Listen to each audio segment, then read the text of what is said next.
Des semaines qu'on les applaudit tous les soirs pour leur courage. Soignants et employés des filières alimentaires ou de l'entretien, ils ont poursuivi leur travail au service de la population alors que le virus faisait ses premiers ravages. Nous en avons rencontré trois. Alain Pitel est anesthésiste, Laurence Valloton est caissière et Sophia Migali, sage-femme indépendante. Pour eux comme pour nous, tout a changé à la fin de l'hiver lorsque l'épidémie de coronavirus est venue percuter nos quotidiens. Ma première réaction, ça a été vraiment une réaction de sidération, en fait. Vraiment par rapport à ce qui était annoncé et par rapport à ce qui se passait autour de moi. J'étais vraiment stupéfaite. Je comprenais pas ce qui se passait, vraiment. Autant qu'il profite quand il est à la maison, c'est très bien. Bon, assez vite, avec toutes mes collègues, on a beaucoup communiqué sur voilà, ce que ça signifiait pour nous, en fait, cette pandémie, et de quelle manière on allait devoir réagir de manière le plus juste possible pour protéger aussi la population dont on s'occupe. Comme ses collègues, Sophia a pris des mesures drastiques. Elle ouvre sa consultation depuis chez elle pour diminuer les risques et dédouble ses rendez-vous. Un entretien par vidéoconférence, puis, si nécessaire, une visite à domicile, aussi brève que possible. J'ai senti qu'il m'a fallu beaucoup de courage dans le sens où je savais que ma charge de travail allait être très très importante, allait augmenter de manière très importante, et ça s'est vraiment avéré. En tout cas, le mois de mars, c'était juste une période incroyable. Donc c'est surtout à ce niveau-là où je me suis dit, il va falloir te montrer courageuse. Courage de faire quand même, et de faire plus. Courage aussi de se lancer dans une pratique différente dont le financement n'est pas assuré. Et surtout, si on adapte notre pratique en fonction des circonstances, sans avoir attendu effectivement que l'OFSP nous donne des recommandations bien précises, eh bien on l'a fait sans savoir si on allait être payé. Avant de partir en tournée, Sophia Migali se rend à l'Arcade Sage-Femme. Ce lieu bien connu des Genevois permet aux sages-femmes de l'association de mutualiser certaines ressources et aussi de gérer le matériel et les désinfectants nécessaires pour sécuriser au maximum leur travail. La seule angoisse que j'avais, c'était vraiment de contaminer ma famille, mes enfants, ma mère, et ensuite de contaminer aussi les parents, les nouveau-nés. Donc ça, c'était vraiment ce qui m'inquiétait le plus.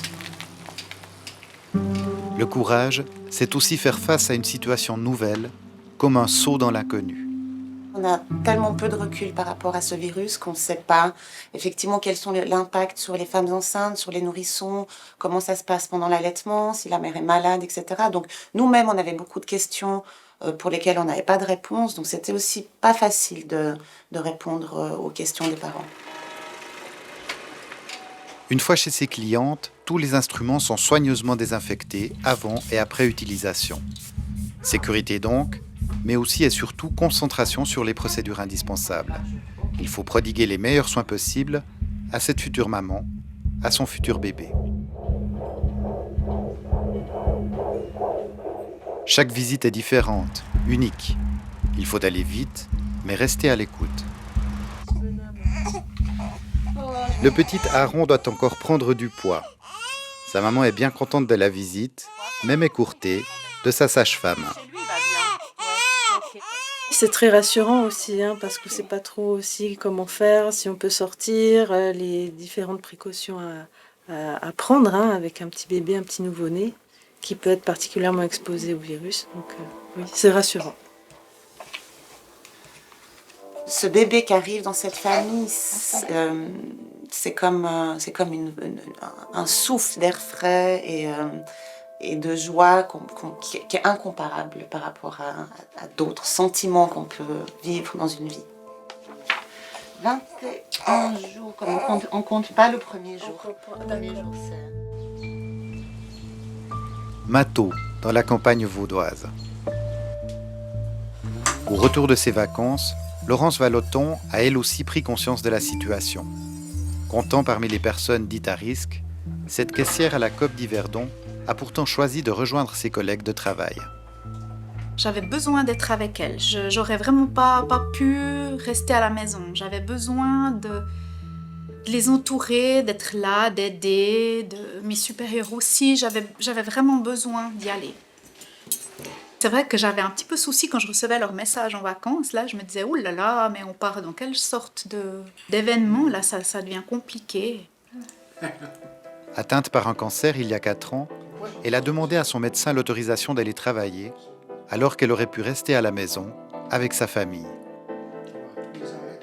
Ils ont été surpris, c'est vrai, que je vienne. Je leur ai expliqué que j'avais eu le feu vert, que j'avais envie d'être avec mes collègues, d'être avec eux. Et puis, ça s'est très bien passé. Chaque jour de travail, Laurence prend son courage à 2 mains. Malgré les importantes mesures de sécurité mises en place, la peur n'est jamais bien loin. Quand je prends la porte d'entrée, il y a une angoisse, il y a une boule dans la gorge.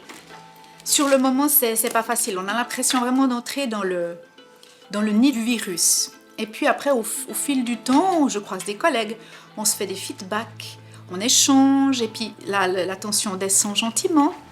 Et ensuite, moi, je dois aller chercher ma caisse au bureau de caisse. Et là, les chefs, ils nous détendent, ils nous demandent comment ça va. Et ce petit moment qu'on a avec eux, la pression, elle descend encore plus. Puis on finit par faire notre journée de travail avec un peu moins d'angoisse. Après, il ne faut pas trop réfléchir.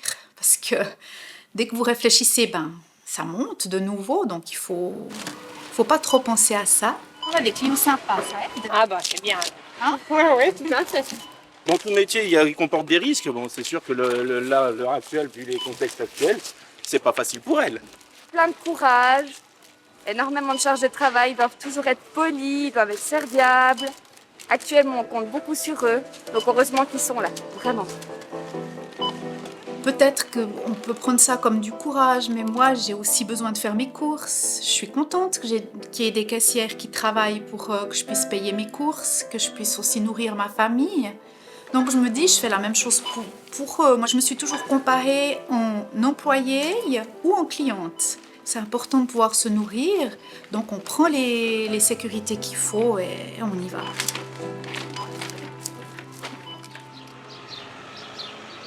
La sécurité est une préoccupation essentielle des hôpitaux. Dès le début de la pandémie et l'arrêt des opérations non urgentes, la clinique de la Source à Lausanne s'est entièrement réorganisée pour accueillir des patients Covid positifs en collaboration avec le CHUV. Ce malade a été transféré ici il y a quelques jours. Après avoir été extubé une première fois, il a dû être remis sous assistance respiratoire. Voilà, c'est un léger retour en arrière, mais c'est dire que ces patients sont vraiment fragiles.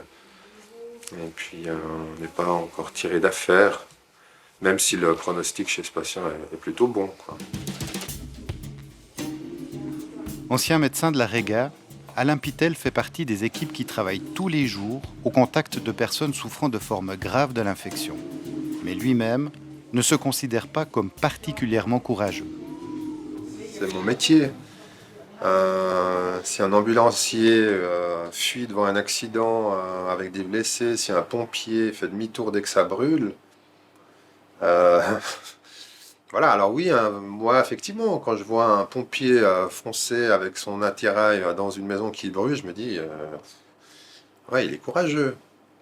Voilà, moi c'est vrai que j'ai pas cette perception, j'ai pas la perception d'arriver aux soins intensifs d'un patient infecté où je me dis je vais me mettre en danger. Il y